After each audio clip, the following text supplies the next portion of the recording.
അസ്സലാമു അലൈക്കും. ബിസ്മില്ലാഹിർ റഹ്മാനിർ റഹീം. സർവ്വലോക രക്ഷിതാവായ അള്ളാഹുവിന്റെ പേര് സ്മരിച്ചുകൊണ്ട് ഈ വീഡിയോ ആരംഭിക്കുന്നു. 2025 ജൂൺ 12 ഗുജറാത്തിലെ അഹമ്മദാബാദിൽ നടന്ന വിമാന ദുരന്തം രാജ്യത്തെ, പ്രത്യേകിച്ച് നമ്മുടെ ഹൃദയങ്ങളെ ഞെട്ടിച്ച ഒരു ദുരന്തമാണ്. എയർ ഇന്ത്യയുടെ AI-171 വിമാനം ലണ്ടനിലേക്ക് പുറപ്പെട്ട് നിമിഷങ്ങൾക്കകം സർദാർ വല്ലഭായ് പട്ടേൽ വിമാനത്താവളത്തിന് സമീപമുള്ള മേഘാനി നഗർ എന്ന ജനവാസ മേഖലയിൽ തകർന്നു വീണു. 230 യാത്രക്കാരും 12 ജീവനക്കാരും ഉൾപ്പെടെ 242 പേർ ഈ വിമാനത്തിലുണ്ടായിരുന്നു.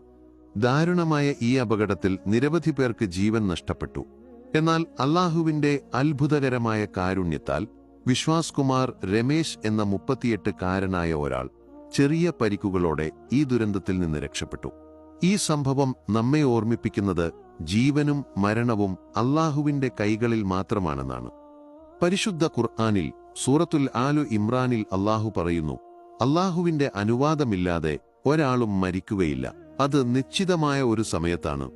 ഈ ദുരന്തത്തിൽ 241 പേർക്ക് അല്ലാഹു മരണം വിധിച്ചിരുന്നു. എന്നാൽ വിശ്വാസ് കുമാർ രമേശിന് അല്ലാഹു ജീവൻ നൽകി. ഇത് നമ്മെ പഠിപ്പിക്കുന്നത് എത്ര വലിയ അപകടമുണ്ടായാലും അല്ലാഹുവിന്റെ തീരുമാനമില്ലാതെ ഒരു ജീവനും നഷ്ടപ്പെടില്ല എന്നാണ്. അല്ലാഹുവിന്റെ കാരുണ്യവും ശക്തിയും അനന്തമാണ്. വിമാനാപകടത്തിന്റെ കാരണങ്ങൾ പരിശോധിക്കുമ്പോൾ വിമാനത്തിന്റെ സാങ്കേതിക തകരാറുകൾ ഒരു പ്രധാന ചർച്ചാവിഷയമാണ്. വ്യോമയാന വിദഗ്ധനായ ജേക്കബ് കെ. ഫിലിപ്പ് പറയുന്നതനുസരിച്ച് വിമാനം പറന്നുയരുമ്പോൾ ഫ്ലാപ്പുകൾ ശരിയായി പ്രവർത്തിച്ചില്ല. ഇത് വിമാനത്തിന്റെ ലിഫ്റ്റ് കുറയ്ക്കുകയും സ്റ്റാൾ എന്ന അവസ്ഥയിലേക്ക് നയിക്കുകയും ചെയ്തു. ഇതിനു മുമ്പ് വിമാനങ്ങളുടെ സാങ്കേതിക തകരാറുകളെക്കുറിച്ച് യൂട്യൂബ് വീഡിയോകളിലൂടെ ചർച്ചകൾ നടന്നിരുന്നു, പ്രത്യേകിച്ച് ബോയിംഗ് 787 ഡ്രീംലൈനറിന്റെ സുരക്ഷാ പ്രശ്നങ്ങൾ.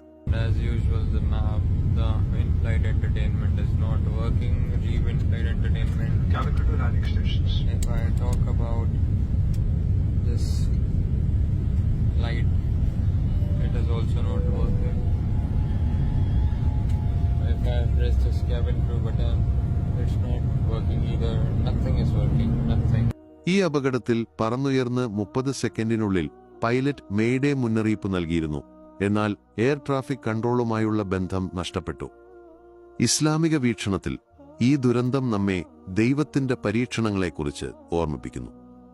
സൂറത്തുൽ ബഖറയിൽ അല്ലാഹു പറയുന്നു, നിന്നെ ഞങ്ങൾ പരീക്ഷിക്കും, ഭയം, വിശപ്പ്, ധനനഷ്ടം, ജീവനാശം, കാർഷിക വിളകളുടെ നഷ്ടം എന്നിവ കൊണ്ട്.